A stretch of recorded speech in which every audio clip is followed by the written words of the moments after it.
Mweri ũmwe thutha wa mathomo gucokereria thukuru-inĩ wa University wa Moi, rĩu arutwo maya gũtigwo matarĩ na wa kũmathomithia thutha wa arutani gũtangatha gũcokeria mũgomo, kuona ũrũgamĩrĩri wa thukuru ũyũ nĩ ũregete kũhingia ũiguano wao. Agitangatha mũgomo ũyũ, mwandĩki mũnene wa Kiama kĩa UASU Ndagĩtarĩ Busoro Wekesa, ũrũgamĩrĩri wa thukuru ũyũ nĩ ũregete kũhingia ũiguano wao wa mwaka mũhĩtũku. Last year, the workers went on strike and were on strike for slightly over 97 days.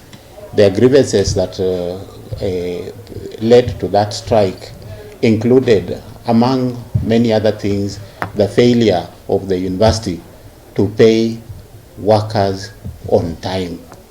What was happening is that workers were earning their salaries perhaps 1 or 2 months after the month within which they have worked. So this delay in salary payment increasingly was making it difficult for them to meet their needs and the requirements.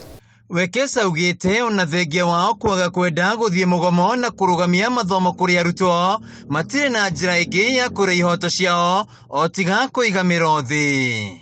We have declared the resumption of industrial action, and what this means is that more university employees are going on strike with immediate effect. Ndeto ĩno yũkĩte o rĩrĩ mwandĩki mũkaru rũhonge-inĩ rwa gĩthomo kĩa igũrũ Beatrice Nyangara anĩrĩire atĩ thirikari nĩ ĩrĩkĩtie gũtũma mbeca ciothe kũrĩ mathukuru ma university, no thukuru-inĩ ũyũ arutani matiamũkĩrĩte mĩcara ya mĩeri 3 mĩhĩtũku. Sisi kama Moi University hatujapata mshahara wala hatujapata arrears. Na tulipoandika tulipo sign return to work formula ambapo ilikuwa mwezi wa 11, tulielewana ya kuwa mshahara haitachelewa tena. Sasa tunapoongea hivi, watoto wetu wako nyumbani, wafanyakazi wako depressed, wanatembea kwa street, wako confused na wajua wafanye nini kwa sababu tumeteseka Moi University. Atongoria nĩ mokĩire ũrũgamĩrĩri wa thukuru ũyũ makiuga nĩ ũregete gũthundũra kamĩtĩ ya mwanya ya gũtigĩra ũiguano wao nĩ wahingio, ĩndĩ mathukuru marĩa mangĩ nĩ marĩkĩtie kũrĩha arutani ao. We can confirm to you that up to now, except perhaps 1 or 2, all other universities have paid December salary at the rates negotiated.